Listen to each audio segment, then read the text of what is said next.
दोस्तों आईपीएल 2024 के सातवें और सबसे रोमांचक मुकाबले में एक दूसरे के आमने सामने थी। आईपीएल इतिहास की दो सबसे बड़ी दिग्गज टीमें चेन्नई के एमए चिदंबरम स्टेडियम में चेन्नई सुपर किंग के सामने चुनौती लेकर खड़ी थी गुजरात टाइटंस की टीम।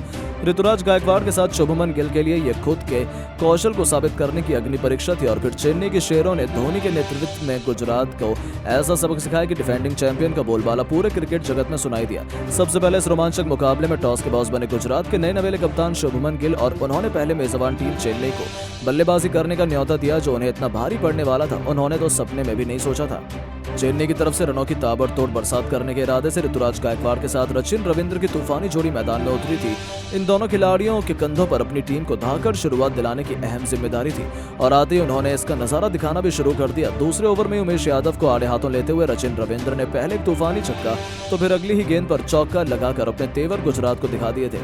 गुजरात के गेंदबाजों को विकेट की दरकार थी क्योंकि ये दोनों बल्लेबाज धीरे धीरे रन में वापसी कर रहे थे जो गुजरात के लिए बड़ी मुसीबत खड़ी करने वाला था और जिसका दर्द था वही हुआ। रचिन रविंद्र तो सर पर कफन बांधकर मैदान में उतरे थे। तीसरा ओवर लेकर आए अजमतुल्लाह उमरजाई की भी बेरहमी से पिटाई करते हुए एक के बाद एक दो खतरनाक चौके लगाए और इस ओवर में कुल 12 रन बटोरकर 3 ओवर में ही चेन्नई को 25 रनों तक पहुंचा दिया था। तो चौथे ओवर में ही इन दोनों खिलाड़ियों ने कुल 16 रन बटोरे तो फिर पांचवें ओवर में भी कुछ ऐसा ही नजारा हमें देखने को मिला। ये दोनों खिलाड़ी तो गेंदबाजों से खिलवाड़ कर रहे थे। अपनी मनमर्जी के मुताबिक वो गेंदबाजों को बाउंड्रीज के बाहर डिपॉजिट किए जा रहे थे।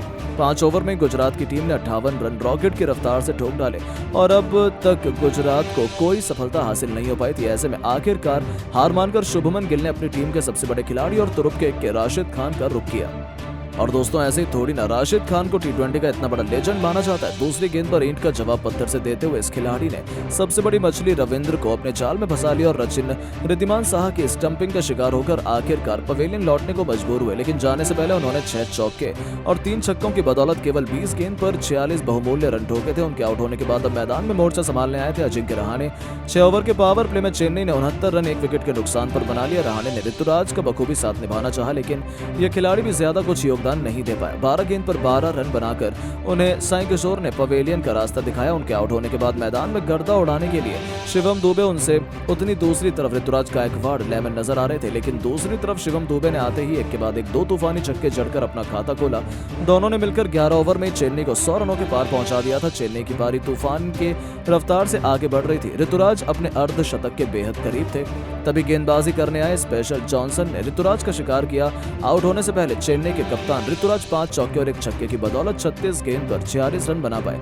127 रनों पर चेन्नई ने अपने 3 बल्लेबाजों को आउट करवा दिया। उनके आउट होने के बाद मैदान पर शिवम दुबे का साथ निभाने डेरी मिचेल आए थे। शिवम दुबे का बल्ला आग उगल रहा था। इस खिलाड़ी ने गुजरात के गेंदबाजों की हालत बिगाड़ दी थी।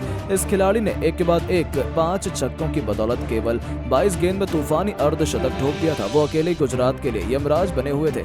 हालांकि तभी राशिद खान के जाल में ये बल्लेबाज भी अपने घुटने टेक गया। जाने से पहले उन्होंने 23 गेंद पर 5 तूफानी छक्के और 2 चौकों की बदौलत 51 रनों की बेमिसाल पारी खेल डाली थी। उनके आउट होने के बाद मैदान पर उतरे डेब्यूटेंट समीर रिजवी जिन्होंने आते ही पहली गेंद पर राशिद खान को छक्के के लिए मारकर सबके छक्के छुड़ा दिए थे। पूरा क्राउड एक पल में खुशी से झूम उठा था। यहाँ तक कि जाते जाते ओवर की आखिरी गेंद पर भी उन्होंने एक जबरदस्त छक्का लगाया और 2 गेंद पर 2 तूफानी छक्के जड़कर उन्होंने डेब्यू मैच में ही पूरी महफिल अपने नाम कर ली। हालांकि वो 14 रन बनाकर आउट हो गए जिसके बाद बल्लेबाजी करने उतरे थे रविंद्र जडेजा। उन्होंने भी चौके से अपना खाता खोला और डेरिल मिचेल के साथ मिलकर रविंद्र जडेजा ने 20 ओवर में अपनी टीम को 206 रनों के पहाड़ जैसे स्कोर तक पहुंचा दिया। जहां मिशेल भी 20 गेंद पर 2 चौके की बदौलत 24 रन बनाए थे। दूसरी तरफ गुजरात के लिए राशिद खान ने सबसे अधिक 2 सफलताएं हासिल की। अब गुजरात की तरफ से इस माउंट एवरेस्ट जैसे लक्ष्य को हासिल करने के लिए कप्तान शुभमन गिल के साथ रिद्धिमान साहा की जोड़ी मैदान में चेन्नई के गेंदबाजों का सामना करने के लिए उतरी थी। पहले ओवर की आखिरी गेंद पर दीपक चहर को निशाना बनाते हुए शुभमन ने एक जबरदस्त छक्का लगाकर अपने तेवर चेन्नई को दिखा दिए। दूसरी तरफ रिद्धिमान साहा ने भी दूसरे ओवर की पहली गेंद पर चौका लगाकर आक्रमण करना शुरू कर दिया था। तो ओवर की 5वीं गेंद पर भी रिद्धिमान साहा ने मुस्तफिजुर रहमान को चौके के दर्शन कराकर अभी से महेंद्र सिंह धोनी की पलटन को करारा जवाब देना शुरू कर दिया था। दोनों छोरों से चेन्नई के गेंदबाजों की खूब पिटाई हो रही थी। तीसरे ओवर में दीपक चहर को भी रिद्धिमान साहा ने एक के बाद एक 2 खतरनाक चौके लगा दिए थे। लेकिन दोस्तों दीपक चहर भी कोई कच्चे खिलाड़ी नहीं है। ओवर की 5वीं गेंद पर ही उन्होंने गुजरात के कप्तान गिल को अपने जाल में फंसा लिया और एलबीडब्ल्यू होकर इस खूंखार बल्लेबाज को पवेलियन लौटना पड़ा। हालांकि उन्होंने रिव्यू का इस्तेमाल किया लेकिन वो भी बेकार साबित हुआ। गिल केवल 8 रन बनाकर पवेलियन लौटे और गुजरात को पहला झटका बहुत जल्द लग चुका था। अब नंबर 3 के पायदान पर मोर्चा संभालने खुद साई सुदर्शन आए थे, लेकिन दूसरी तरफ से रिद्धिमान साहा भी दीपक चहर के जाल में फंस गए और 17 गेंद पर 4 चौकों की बदौलत 21 रन बनाकर उन्हें भी वापस लौटना पड़ा। चेन्नई ने बहुत जल्द गुजरात के दोनों ओपनर्स को पवेलियन का रास्ता दिखा दिया था। अब मैदान पर सुदर्शन के साथ विजय शंकर की जोड़ी मौजूद थी। दोनों ने मिलकर गुजरात को 6 ओवर में 43 से रनों तक पहुंचाया, लेकिन अभी से गुजरात मैच से बाहर होने लगी थी क्योंकि रनों की रफ्तार बेहद धीमी थी। अगले ही ओवर में सुदर्शन ने चौका लगाकर अपनी टीम को 50 रनों के आंकड़े तक पहुंचा दिया था। लेकिन दोस्तों, विजय शंकर भी ज्यादा देर तक अपनी टीम को नहीं संभाल पाए।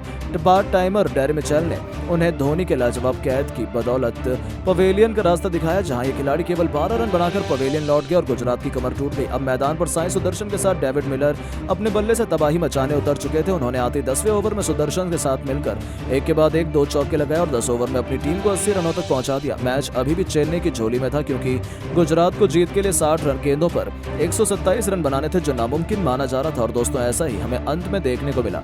डेविड मिलर 16 गेंद पर 21 रन बनाकर चलते बने तो साई सुदर्शन भी केवल 37 रन बनाकर मतीशा पथिराना के सामने घुटने टेक गए। यहां तक कि अजमतुल्ला उमरजाई भी केवल 11 रनों का योगदान दे पाए। 118 रनों पर ही गुजरात ने अपने 6 बल्लेबाजों को गवा दिया और उनकी हार पर अब कोई भी संदेह नहीं कर गया था। देखते देखते मैच के पूरे 20 ओवर खत्म हो गए और गुजरात के बल्लेबाज बड़ी मुश्किल से केवल 143 रन बना पाए और चेन्नई ने अपने घर पर 63 रनों से ये मुकाबला जीतकर गुजरात को उनके सीजन की पहली हार से रूबरू करवा दिया, जहां मैन ऑफ द मैच बने शिवम दुबे। लेकिन दोस्तों, अब आपको क्या लगता है कि चेन्नई और गुजरात में कौन आईपीएल 2024 की चैंपियन बनने की बड़ी दावेदार है? अपनी राय नीचे कमेंट बॉक्स में जरूर दें और ऐसी शानदार खबरों के लिए चैनल को सब्सक्राइब जरूर करें। धन्यवाद।